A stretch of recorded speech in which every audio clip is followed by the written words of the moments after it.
Hey, it's Tony Brueski, and this is our week in review over the weekend, taking a look back at some of the most compelling conversations and stories that we've covered for you of the last week. Brand new episodes back Monday morning, bright and early, 5 a.m. here on the podcast. This is the Hidden Killers podcast with Tony Brueski. Featuring defense attorney, Hidden Killers daily contributor, and host of the Defense Diaries podcast, Bob Motta. There's a lot of other people named in this affidavit. Some we even have named. Yeah, named. And we even have some where it talks about one talking to their sister and admitting involvement in the murder, professing details that no one else would know. Two of his sisters. Yeah, that no one else would know. Right. And these people right now, they're as of this recording, are out there. They're free. Is this, I mean, are we going to see some new arrests made here, or is this still going to be digging in? We're going to stick with our story with Richard Allen, or are they going to look at charging more people? Because this is pretty damning with what we're looking at here for some certain people. It's incredible. Yeah. Dude, like, you know, and I know you're just starting to dig into that bad boy, and your mind, Tony, is going to be blown, because it's not just the one guy. Yeah. It's like every single guy that they talk about, they come with receipts. Yeah. Like, as soon as I read it, I'm like on these guys' Facebook pages, right? Yeah. And I'm like, all the Odinism stuff is still there. Like, dude, just when you get all the way through it, and it's a long read, my friend. Yeah. So I understand why you haven't gotten through it. We're busy guys. But when you get the time late at night, when you're trying to fall asleep and you want to have a nightmare, you go ahead and read that thing. And it's stunning. It really is. And just like people are wanting to dismiss it, but I just keep trying to make people understand this isn't. There is definitely defense lawyering in it, because I think that they did take advantage of the situation and laid out their case when they otherwise wouldn't be able to. Because typically, as we know, we're typically getting the state's theory of the case when we get PCAs, and that is what floats out in the public up until trial. It's a huge advantage for the state. The defense is trying to offset that, which is like, as a defense attorney, I respect it. Do I think that they went too far afoot with the descriptions of, you know, what they believe happened at the crime scene? Yes, I do. I think that was unnecessary. I think that my fear is that they went so far afoot with that they potentially may have turned the judge against them again. Yeah. I would hope not. I hope that she's going to rule on the law, and I have every reason to believe that she will. But, you know, if it's close in that decision, whether or not when she pulls out Liggett's lies, which I am very confident they are going to get established, because I don't know what he's going to say, because these are coming from written police reports. Yeah. Where people said something different than what he wrote in the affidavit. And I'm not talking minute details. I'm talking substantial details. Yeah. But like, when they pull those lies out, you know, if the judge is upset and she's on the fence, if she's upset about the way that they went about this, I think she's going to kick it down the road. I don't think that she'll suppress, because and she'll have a base. She'll say, because that is left to the judge's discretion, whether or not she believes that there's enough probable cause for the warrant to survive. So, that's the whole other part of it. And so if you follow the case, the last hearing, when I can't remember if it was June or July, I should look that up really, because they keep saying that. I should really just look up when I was there. But this bombshell dropped that Richard Allen had confessed 2 to 3 times over a recorded jail call to his wife that he had killed the girls. And the defense at that point did not deny it. Okay. They let it stand. So in this motion, they address it, the confession. Now, the way that they did it, again, they took liberties. Okay. Because it turns out that 2 of the sergeants that were guarding him at the prison, Westville prison, where he's at, are Odinists.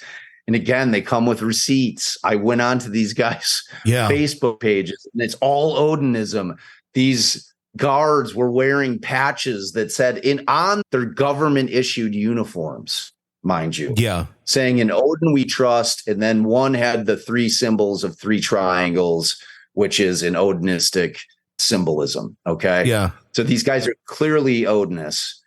And what the defense is alleging is that every time they would come visit, that these 2 guys were there that when they were coming for their attorney-client visits to prep for trial, when we're supposed to have, a quiet, secure area to prepare our client because they have no right to listen to attorney-client privilege conversations. Yeah. So what they were doing is they had a handheld camcorder. They placed him in a room. They turned his chair, Richard Allen's chair, to face the window that they were behind. And they're alleging so that they could film his lips to see if he was saying anything. So this is where they go and they speculate, but they put it in there as a quote. So it's very, like, when you at first blush, you're like, oh my God. But then you have to read the footnote number 15 where it says, we need to be clear.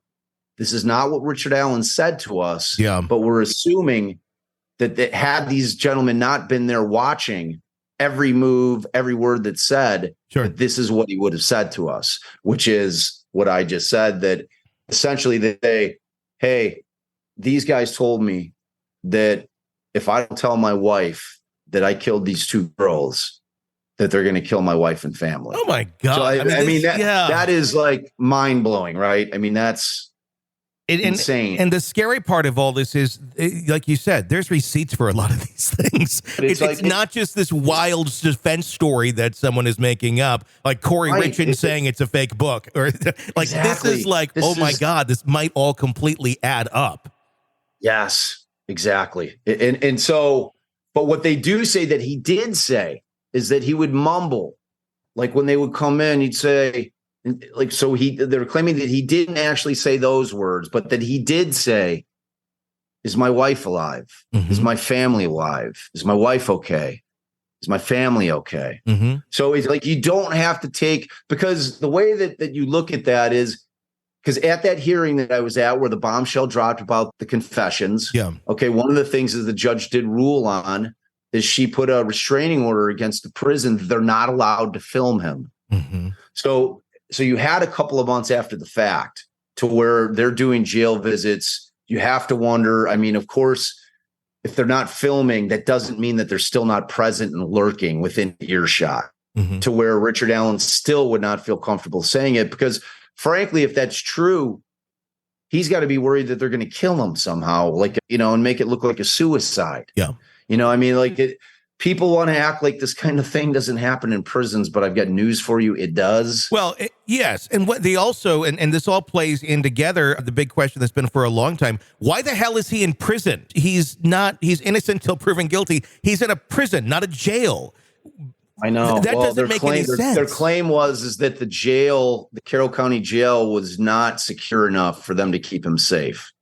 Their story is that they're concerned that the public or another inmate, somebody would kill him prior to trial if he were kept in the Carroll County Jail. I mean, that's a good excuse in certain ways. I mean, that does make some sense, but to put him there now with inmates who may also be odinous, and certainly we do have information on several of the guards being part of that. It really opens up your eyes to the wider part of this case. The other question I would have on this is if this is, we're just talking about the Richard Allen accusations and he being looked at for this murder, but we see this other evidence over here. How common is ritualistic killings in this area with odinists? And it makes me wonder, are there other cold cases that are sitting there right now of missing people or children that, if this does in fact play out to be legit, is this a regular practice?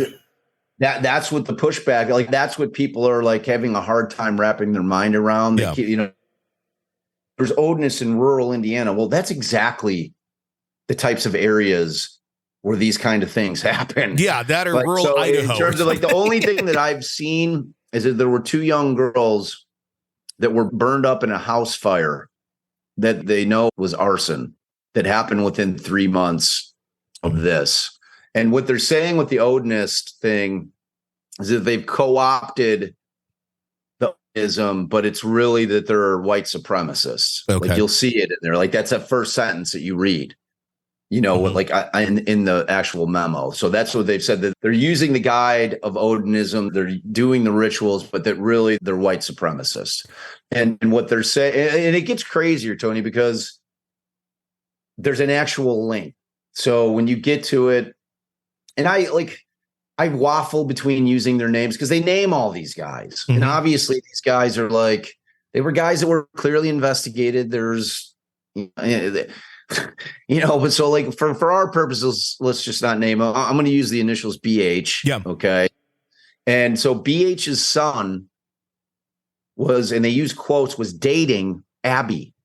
Yes. So there's a direct link from these guys to Abby. You know what I mean? It's like all the pieces are there for it to fit. And the story is, in terms of motive, what the defense is alleging is that one of the two girls' mothers was dating outside of their race. Okay. So it's a lot, man. We've already gone on for a half an hour. Like next week, we'll hammer away at this thing because you'll have a million questions for me. I guarantee it. Yeah. I'm already shocked. It's something else, man. It's something else. You're consuming the Hidden Killers podcast. Want more? Start binging on all of our true crime podcasts right now through Apple Podcasts and get an ad-free experience when you sign up to be a True Crime Today Premium Plus member exclusively on Apple Podcasts. More of the Hidden Killers podcast dropping soon. Press subscribe now.